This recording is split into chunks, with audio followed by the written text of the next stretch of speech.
अच्छा हुआ तुम दोनों आ गए। ये क्या हो गया चाचा जी को? गंभीर चोटें आई हैं जंग करते वक्त। तुम्हारी जंग, जो कि तुम्हें करनी चाहिए थी। तुम्हारे पिता की समाधि के बाद नागलोक की रक्षा की जिम्मेदारी तुम्हारी थी, लेकिन क्योंकि तुम यहां नहीं थे तो तुम्हारे स्थान पर तुम्हारा कर्तव्य अनंतनाग निभा रहे थे। ये जंग लड़कर, वो भी नागलोक के अनजान दुश्मनों के खिलाफ। और देखो देखो क्या हाल हो गया इनका। तुम्हारे चाचा अब इस नागलोक की बागडोर संभालने के लिए सक्षम नहीं है, तो ये कर्तव्य अब तुम्हें निभाना होगा। मैं ही तुम्हें धरती पर छोड़ के आया था ताकि तुम अपने आप को स्वयं ढूंढ सको, और तुमने ढूंढ भी लिया। शेष नागिन से तुम्हारा मिलन भी हो गया। तो अब हम चाहते हैं कि तुम इस नाग भूमि पर अपना कर्तव्य निभाने आओ। नहीं, मैं नहीं आ सकता। तुम्हें आना होगा। आप मेरी जिंदगी पे हुकूमत नहीं चला सकते। आप ही ने मुझे धरती पे भेजा था और अब आप चाहते हैं कि मैं वापस आ जाऊं। अब मैं धरती का हो गया हूँ। मेरा एक परिवार है, मेरा एक भाई था जो मेरा ख्याल रखता था, मेरी एक बहन है जिसकी शादी हो चुकी है, कई सारी जिम्मेदारियां मेरे ऊपर, मेरी बीवी है, मेरी संतान आने वाली है। मैं यहाँ नहीं आ सकता। वाह रघु वाह, अपने पारिवारिक बंधनों और मोह में कितने आसक्त हो, लिप्त हो देख सकता हूं मैं। लेकिन अगर जिम्मेदारियों की बात करते हो तो नागलोक के प्रति तुम्हारी जिम्मेदारी का क्या? कैसे भाग सकते हो अपनी जिम्मेदारी से, वो भी तब जब नागलोक को तुम्हारी इतनी आवश्यकता है। ये जख्म तुम्हारे थे लेकिन खाए इन्होंने।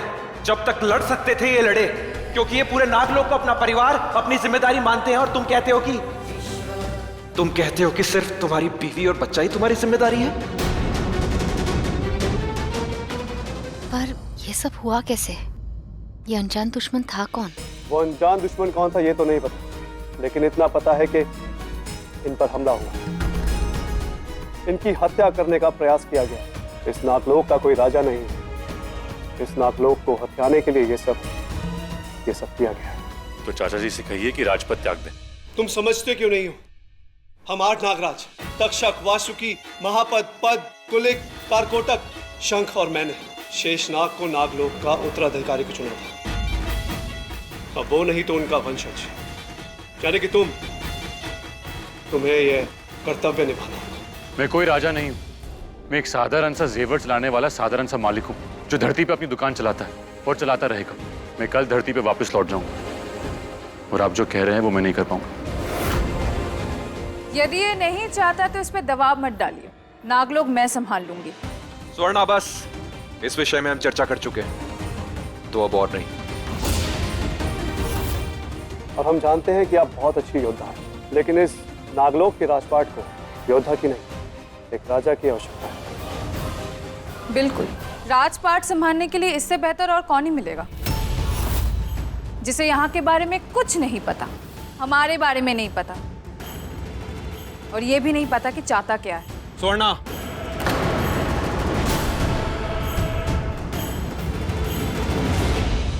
मेरा जवाब अब भी नहीं है।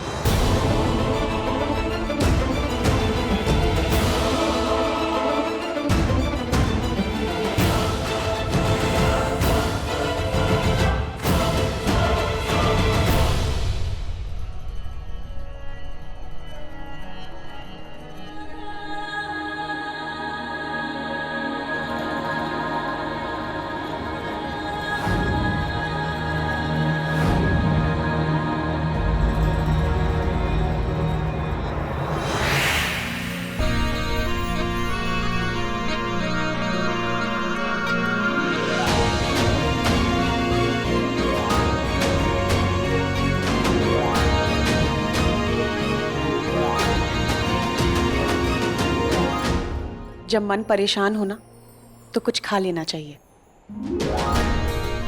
तुम? मैं मृगनैनी, तुम्हारी बहन, कब से तुम्हारा रास्ता देख रही थी। तुम्हें पता भी नहीं है कि कितनी देर तक मैंने तुम्हारा इंतजार किया। भाई, चलो कोई तो है जो रघु की उदासी कम कर सकता है।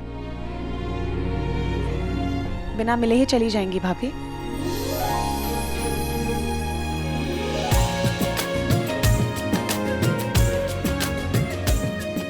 लगता है बहुत जल्द मेरा भतीजा या भतीजी आने वाली है, तो फिर हम सब एक साथ यहीं रहेंगे ना।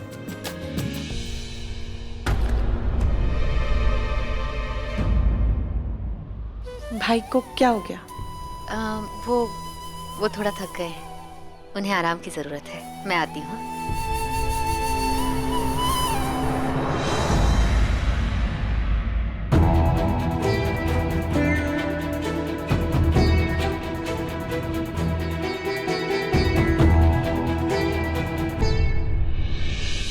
क्या हुआ रघु? प्रार्थना, ये सब जो हो रहा है वो... हम धरती पे रहने वाले हैं, यही सोच रहे हो ना?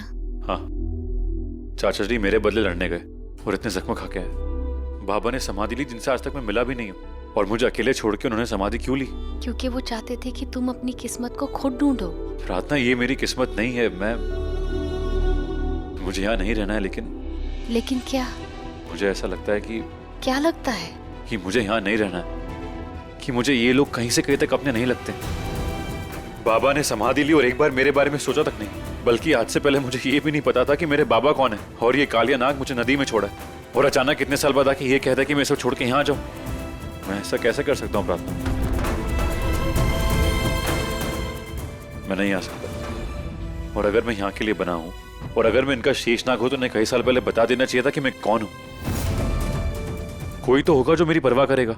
रघु देखो, शांत हो जाओ, इतना गुस्सा मत हो। तुम चाहते हो ना कि हम धरती वापस लौट जाए, तो चलो उन्हें बता दो कि तुम्हें यहाँ नहीं रहना। देखो रघु, मैं तुम्हारे हर फैसले में तुम्हारे साथ हूँ। तुम जो कहोगे मैं वही करूंगी। चलो चलते हैं, मैं उनसे विदा लेके आता हूँ।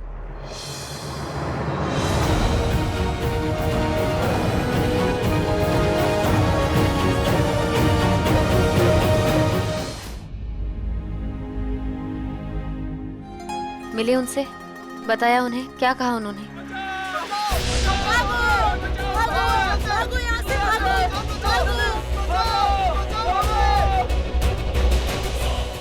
क्या हुआ? आप सब ऐसे भाग क्यों रहे हैं? देगा, हम सबको खत्म कर देगा। हम नाग नागिनों की जान के पीछे पड़ा है वो। उसने मेरे पति को मारा है, मेरे बच्चों को मुझसे छीन लिया। जब राजा नहीं होता तो प्रजा का यही हाल होता है। अब हमें कौन बचाएगा?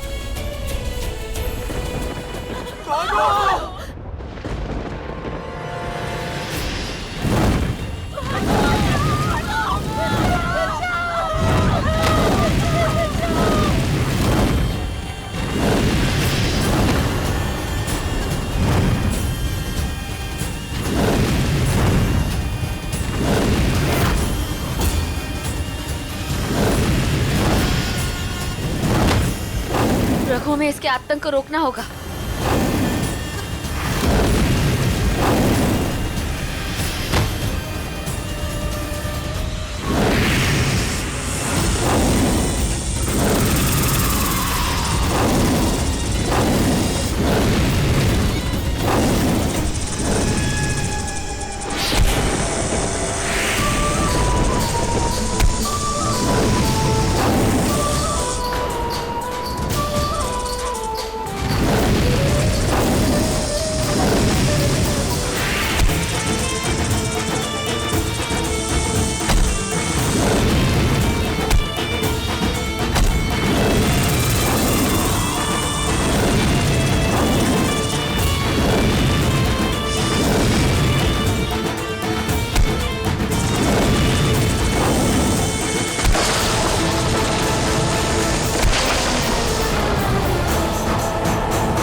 हे महादेव, ये क्या हो गया?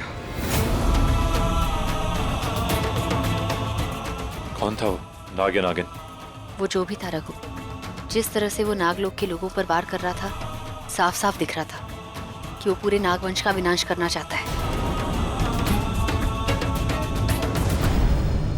आज तो आपने हमें बचा लिया शेषनाग, लेकिन अब आप हमें छोड़कर जा रहे हैं। आपके जाने के बाद वो फिर आएगा, फिर हमला करेगा, फिर हमें बचाने कौन आएगा? हमारे रक्षक अनंतनाग वो इस अवस्था में नहीं रहे कि वो हमारी रक्षा कर सके। शेष नागिन, आपकी माँ भी एक शेष नागिन थी, एक रक्षक थी, एक देशभक्त थी। उन्होंने अपनी मातृभूमि के लिए क्या कुछ नहीं किया। इतने खतरों का सामना किया तो आप शेषनाग को क्यों नहीं समझाती कि वो इस लोक के कर्ता धर्ता हैं। हमारी रक्षा करना उनका कर्तव्य है।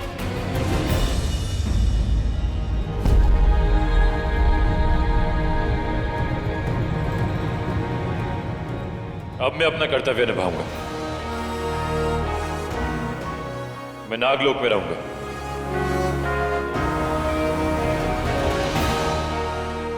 रघु, इससे खुशी की बात और पूरे नागलोक के लिए क्या हो सकती है? आपके इस फैसले से आज पूरा नागलोक आपके प्रति कृतज्ञ है। बोलो शेषनाग की जय! शेषनाग की जय! शेषनाग की जय!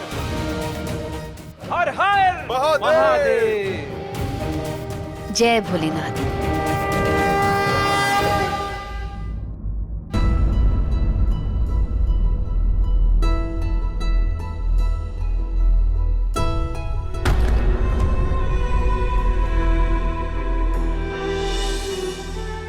चाचा जी, मुझे अपनी जिम्मेदारियों का एहसास हो गया। आपकी ये स्थिति मेरी वजह से थी, पर आप फिक्र मत कीजिए। मैं धरती जाऊंगा और वहां के सारे काम पूरे करके वापस आऊंगा। अब नागलोक की रक्षा की जिम्मेदारी मेरी है, और वो जो भी दुश्मन था वो आज के बाद हमारे किसी नाग या नागिन को एक खरोच नहीं पहुंचाएगा। मैं वापस आऊंगा। रघु, क्या हम सच में वापस आएंगे?